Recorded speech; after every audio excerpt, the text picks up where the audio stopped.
My latest guest is probably best known as Barry from EastEnders, till he was pushed off a cliff.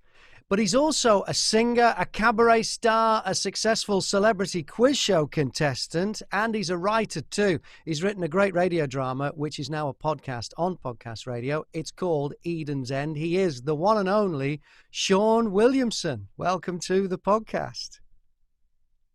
Thank you very much for having me. We'll talk about Eden's End in a bit, but first I want to go back to the beginning. You grew up on what's been described as quite a rough council estate in Maidstone. How did that shape who you are today? Do you know what? It was one of those places that there was a great community spirit, but just, every now and again things could kick off. Do you know what I mean? But it was a very solid upbringing. Certainly no privileges. I mean, Dad was a postman, Mum was a cleaner. So if anything, it gives you a sense of value, a sense of looking after property and money, and I just feel very lucky that I've been able to do what I'm doing and still doing it, really. And how did the relationship change with your old mates and your extended family when you became famous? It's weird, isn't it? Because I've still got most of the old friends I've always had, and it hasn't changed one jot. There's a great line in an Eagles song that says, "Even your old friends treat you like you're someone new." But I suppose a few people were like that. But I've just got the same solid friends I've always had. Most of them are scaffolders, tarmackers, very manual people who still mock me about the softness of my hands when we go out for a drink. So you still are in touch with your old mates then from back then? Oh, undoubtedly. I'm still in the same part of the county that I grew up in, Kent. I still regularly go back to my old estate, Parkwood, to wander around it with my mum. There's a bit of, a bit of memory. And yeah, I'm still in the same area, so I still socialise with the same people I've always socialised with. In fact, I don't really socialise with anybody from show business. Really? No. And you don't like crowds much either, do you? No, I don't. I'm a bit of a claustrophobe, so I don't mind lockdown for certain reasons. I spend a lot of my time in a baseball cap trying to keep out of people's way anyway. It's just that in the past, it was only casting directors who crossed the street to avoid me. And you weren't exactly a scholar. What was school like for you? I was one of these kids. I was bright, but I had the classic comment in my report, must try harder. I think I went to a lovely school, St Simon Stock Secondary School. There's nothing wrong with that school, but and the teachers, looking back, were very good. But I think I always knew I was just one of these people who wasn't going to get by with a standard education or a set of exams. I knew a set of exam results wouldn't define what I did, and it's obviously hard to convince a teacher that when you're 14. That you're special. Yeah.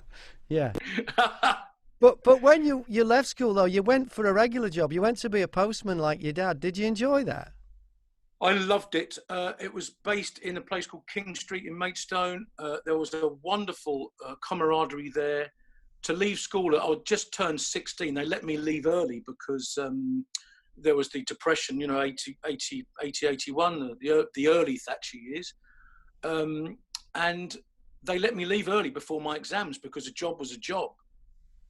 So to enter a world of, forgive me, men or adults at 16 years and 3 months old was incredible, and I loved it. But then a couple of years later, they shifted from the old sorting office into what was called a mechanised letter office, and it was the equivalent of working in a factory, really. So I'd had enough, and I left to join the Navy.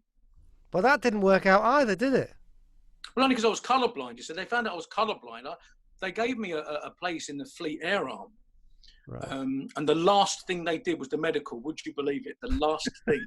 And they found out I was colourblind. So I just had to recap to something called S&S, which is storesman, steward, cook, and writer.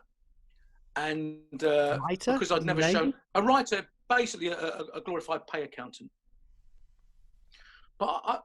So I joined. I thought, I've come this far. I've told all my mates I'm joining, so I joined.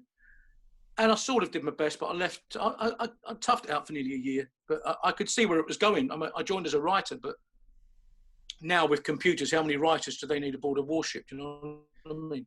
Yeah. You joined to be a helicopter pilot, though, didn't you? Yeah, Fleet Air Arm. Yeah, but of course, you can't do that with colour blindness. Yeah. Ships are denoted with a red light for port, a green light for starboard, and if you get them mixed up, yeah, when you're coming into land, you're in trouble. Yeah, so it's best that you didn't go that way. So how did you get out of the Navy? It was best for everybody. It was best for Queen, country, everybody, that I did not stay in the military. Trust me. How did you get out? Because you would have had to sign up for a certain period, wouldn't you?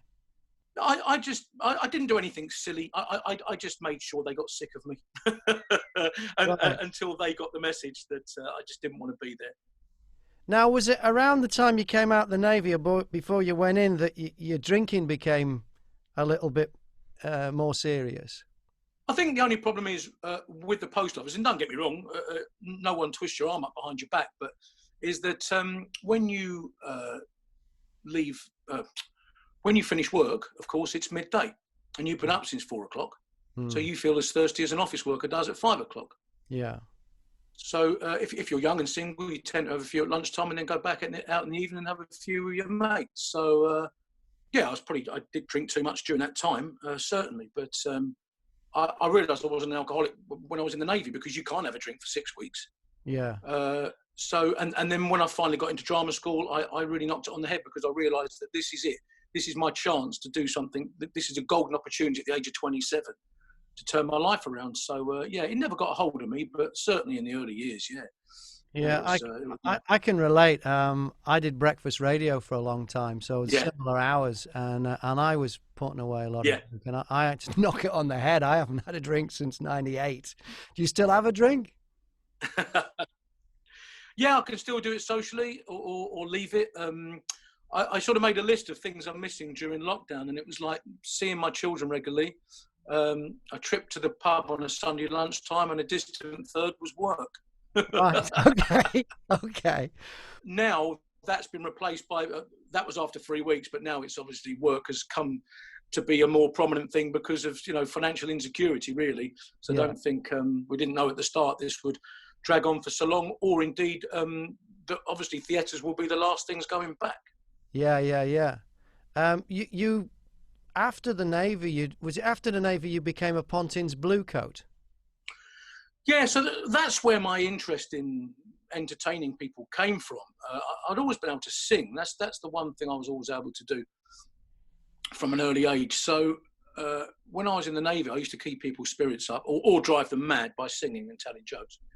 So when I left, I thought, well, what's the next step? So to me, it was to become a blue coat or a red coat.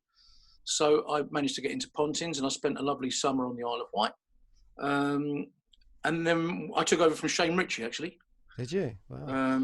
Yeah, little calendar on the Isle of Wight. And then it was like, okay, I think I can do this. But then where do you make that leap from that to acting? So that's where the amateur dramatics came in, just to see if I had the aptitude to do it. Yeah. And that was why you went to do amateur dramatics? It wasn't to meet girls? Well, it's always a bonus because, as they say, they're always looking, even now, they're looking for young men because young men are self-conscious. Yeah. And, they don't want to stand up and make a fool of themselves. So, yeah, it was always a bonus because there was always lots of single women knocking about. But I found that I had the aptitude. I managed to win the Best Actor in Kent award for a play called A Day in the Death of Joe Egg, which was recently revived in the West End. And armed with that, I tried to get into drama school. The first year they went, no, go away, you're rubbish. And then the second year they took me on. It was quite late in life at 27 to get into drama school. It is late. Yeah. It is late. I think one of the bonuses is for any young people listening or watching is that you don't have to retire at the other end. So don't worry about joining it at 30, because you can carry on until you breathe your last breath, really. As John Gielgud was once asked, what happens, if you're in a wheelchair, you go blind? He said, well, there's always radio. Yes. Yeah. Well, I can relate. I didn't get into radio till I was 27. I went to radio school at 27. There's something about that age, isn't it? I mean, they talk about, the people who don't make it past 27, the likes of Jim Morrison and, Amy Winehouse, yeah. And I think Janis Joplin as well was 27. So yeah, I think there's just 27 club. I think Hendrix was slightly older, but yeah. Yeah, there's just something about that age that makes you go, no, I think that's your real midlife crisis, is when you go, hang on, I'm going to be 30 soon. I better get on with something that actually suits me. And I think it really is an important age to sort out what you're going to do. So I think you're right, because you can't get away anymore with youthful hijinks. I think that's what it is. You can get away with things up to your mid-20s and blame it on age or youth. But after that, you can't. And I think you're right. You've got to look at yourself in the mirror, which is luckily what I did, what you did, and say, right, I've got to go on a career path now, and I've got to stick to it. Yeah. Even if it gets rocky, even if for a while it looks like it isn't going to work, and that's what we both did, Yeah, yeah. So you come out of drama school. Well, you must have been about 30 by then, though, mustn't you? I was 30, and I got my agent from drama school. This is another a real rite of passage for an actor. Something you've got to get as an agent, or at least a good one. So I managed to get an agent from drama school, and they fixed up some auditions for me. My very first job was as a paramedic in EastEnders. Yeah. Unbelievably. And 6 months later, they called me back up there to do a reading for a character called Barry. They gave me the brief, and it said Barry is a big, good-looking blonde fellow. His friends called him Golden Boy, So you thought that's that? Yeah, so I thought, okay, and I'd found out the actor who was going to play Roy, the dad, had pulled out, and the wonderful Tony Cornter replaced him. And I got the job purely because I looked like Tony Cornter, because Tony was a very well-established character actor. If you look at any actor of that area, of the 50s, 60s, and 70s, you realise how much there was. The Wednesday play, Play for Today. There was so much more drama being made, and so many more opportunities for actors. And Zed Cars, Dixon Dock Green. There were so many more drama series, and he was in The Hill, the film with Sean Connery. He was in Get Carter. Yeah. So he'd had a wonderful career, and he confessed to me. He said, "This is like some wonderful Indian summer." He said he thought this would be the autumn of my career. It's like some wonderful Indian summer, and we had 10 wonderful years together. And so you were cast because you were more believable as his son. Was that the reason then? He looked more like my dad than my own dad. Right. I see. So that showbiz, it's just looks. A lot of it is just total luck. Yeah.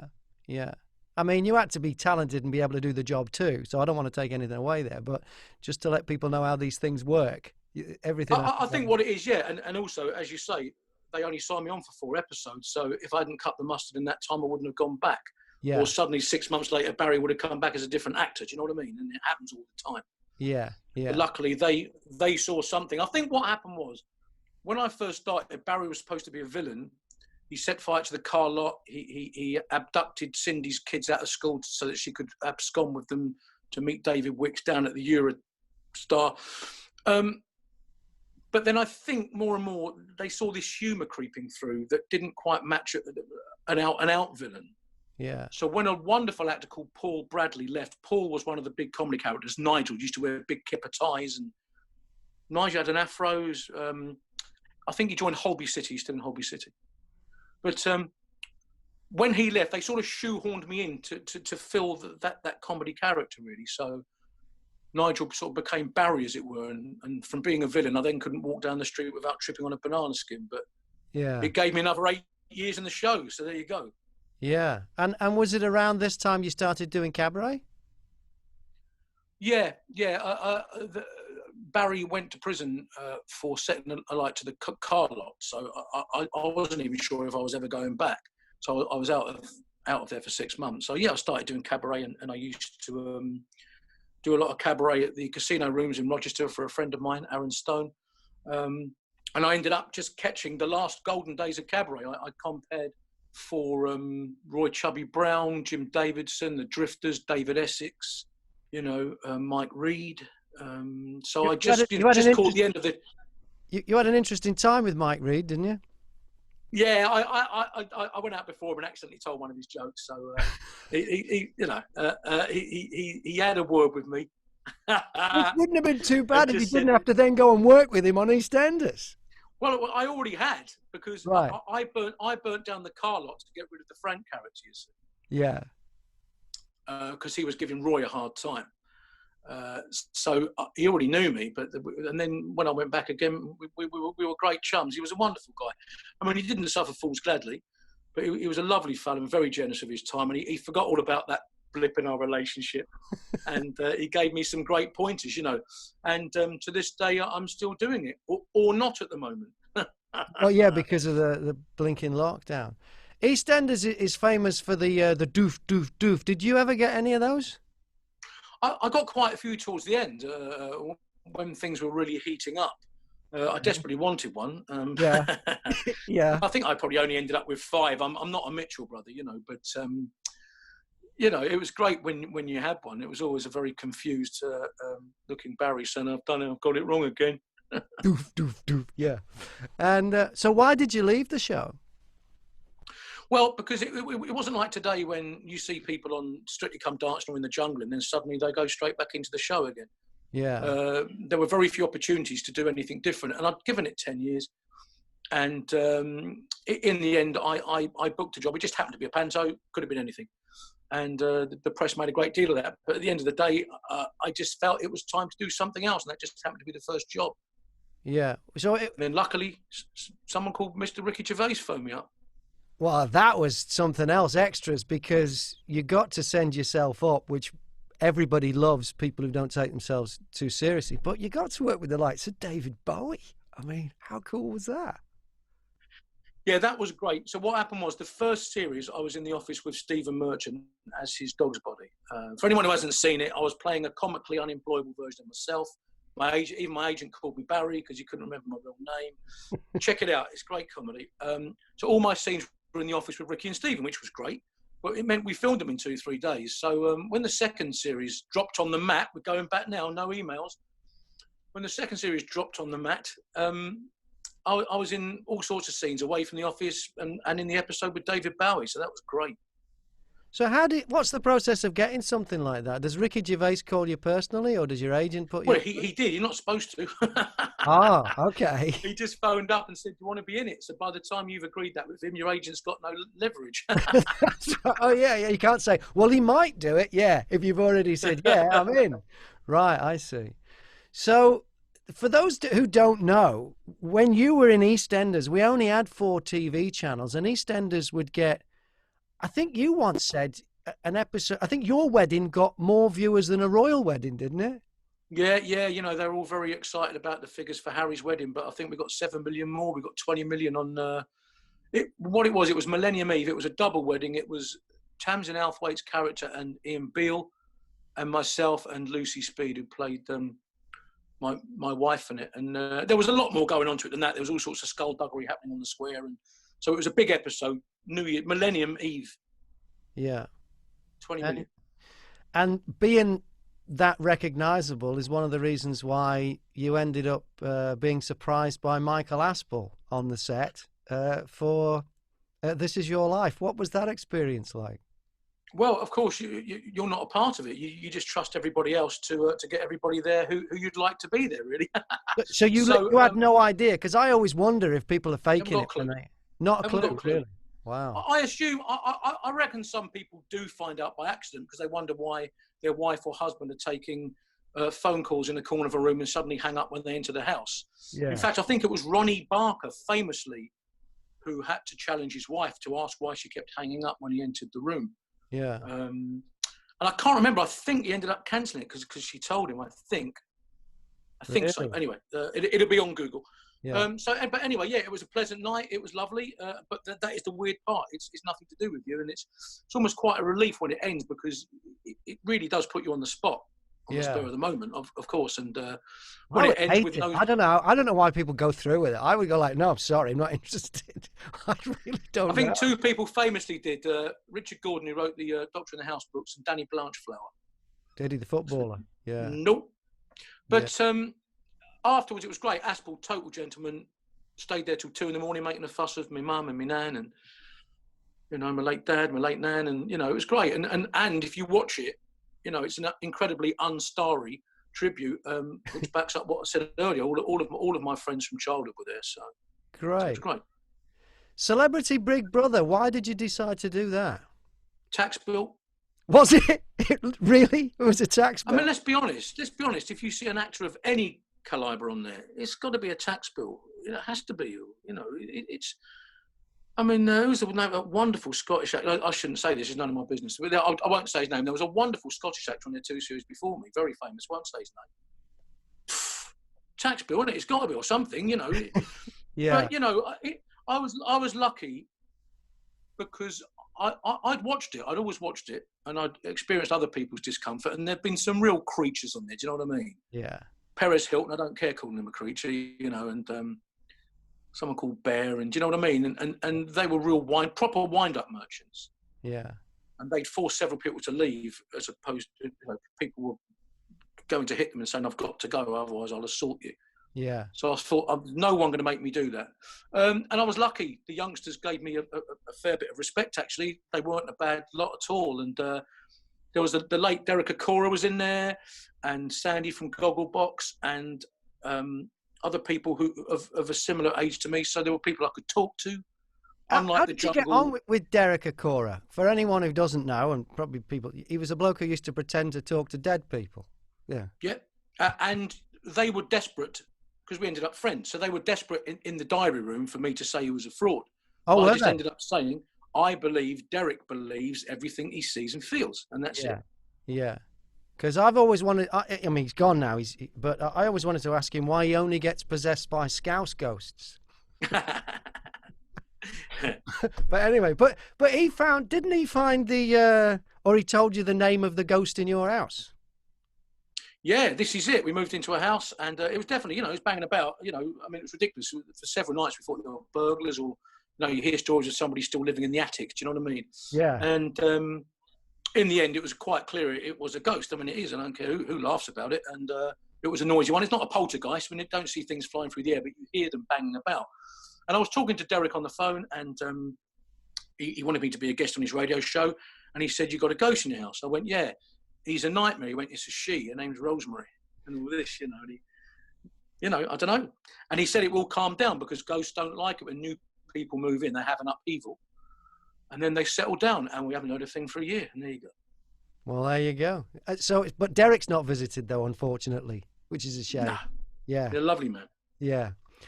You've been pretty successful as a celebrity contestant on TV quiz shows. Pointless, Mastermind. Were you always into quizzes? Well, yeah. I've written a book, actually. It comes out October the 1st, called A Matter of Facts, and that's about my year in the world of quizzing, trying to win the World Quiz Championships. So ever since I got my first set of Trivial Pursuit in 1985, I thought, well, this is great, you know. Yeah. And I joined a pub quiz team, and then when I started acting in EastEnders, that sort of went. I had other things to do, really. But then, I just reignited the interest again. And one of the things was, after EastEnders, I kept getting invited on these quiz shows, Mastermind. And I managed to win that. I mean, you only have to do one heat, you understand, in the celebrity one.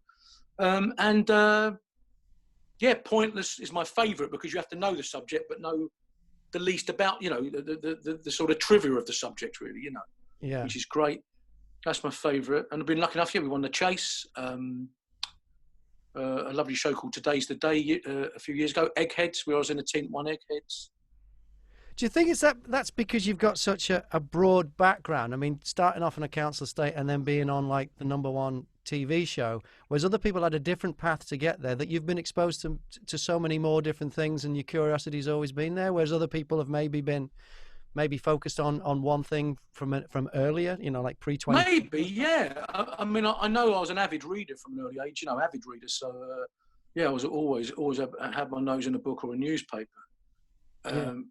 And had an ability to remember facts, which is the most important thing, obviously, because you can read what you want if you don't remember it. And that's one of the problems I deal with in the book, is knowledge going out the other end now that you want to keep in there, you know. That's the problem as you get older. Yeah. So what do you prefer? Do you prefer the quizzes, the stage, the screen, acting, singing? If you could only do one of I mean, you've done so many things. If you could only do one, what would it be? I was recently, I can't even tell you how I did, but I was recently on Richard Osman's House of Games, and I thought, if I could just do this every day the rest of my life, I'd be happy. It's just wonderful. Yeah. I'd still need to earn money. So I suppose musical theatre is what I enjoy the most because it combines acting, singing and dancing, which I'm rubbish at, but I find very satisfying to do once I've learnt it, you know, because I'm not good at it. I get more satisfaction out of doing a really good dance one night than anything else. So I suppose musical theatre would be the one. But for someone who doesn't like crowds, you're happier in a theatre with a live audience then than a studio with just the crew. Oh yeah, don't get me wrong. I don't mind. I'll attend a theatre. Yeah. I meant more concerts. I don't like being in the middle of a load of people driving away at a concert. You know. Yeah. I suppose if you're in seats, there's an order to it. Yeah. And a safety measure there. That, do you know what I mean? Yeah, you're in your own space. You're not in a mosh pit. So no, I don't. Yeah, don't put it around that I dislike theatre. No, but you have done festivals though, haven't you? Because don't you do karaoke at festivals? I'm on a stage. Right. You're on the stage. Fine. Yeah. Don't get me wrong. I thoroughly enjoy it, and the people really enjoy it. Yeah. I just find it, and I sort of envy them. Do you know what I mean? It's not a criticism. I envy them. So what's the last? I can't feel relaxed. What is the last gig you've been to that was that setting where you've been in the crowd? Oh, Cool in the Gang, 1988. Wow, that's how long ago it was. Wow. Yeah. All right. Well, tell us about the podcast that we're running on Podcast Radio. It's called Eden's End, and you wrote it. Tell us all about it. So Eden's End basically is about hop pickers. Now they used to. Londoners used to flock into my county of Kent to pick hops during the summer, particularly the poor Londoners, because it was a way of getting their kids out of the smoke into the fresh air, and they could pick hops, earn money, and as I say, get some fresh air and some beautiful surroundings on a hop farm. And in and around the area where I live, which is the sort of Maidstone district, right in the middle of Kent, there are still many hop farms. Unfortunately, most of them are now fallow, or are certainly picked by machines. The Londoners don't come down anymore. I was in a pub one day in a village on the outskirts of Maidstone, and on the wall were just these pictures of these really tough-looking women and raggedy children posing for the camera whilst, picking their hops. And I thought, there's a story there, So I wrote a story about, it's the outbreak of the war. It's a couple of days before war starts. Two families are coming down to a hop farm in Kent to pick hops. The men traditionally then went back to work during the week in London and came back down and rejoined their families at the weekend. So during the week, the women and children were on their own. A young girl goes missing. No one knows what's happened to her. It's one of the village girls. The suspicion falls on, is it the local travelling community? Is it one of the hop pickers? Is it one of the locals? And they think about going back to London, but of course they're waiting for the bombs to fall. We didn't know then there was going to be a phony war of a year, what they called the phony war, before the first Blitz. So they expected, we forget this, they evacuated children before the war even started. And then they brought them back when they thought nothing was going to happen, and then they had to re-evacuate them. So right. It's during these uncertain times. No one knows what's going to happen. London's going to get blown up. So basically, the women and children have to stay down there with this missing girl and maybe a possible child abductor at large. And it's really how that all pans out. I can't give too many spoiler alerts away, but there is something very dodgy going on.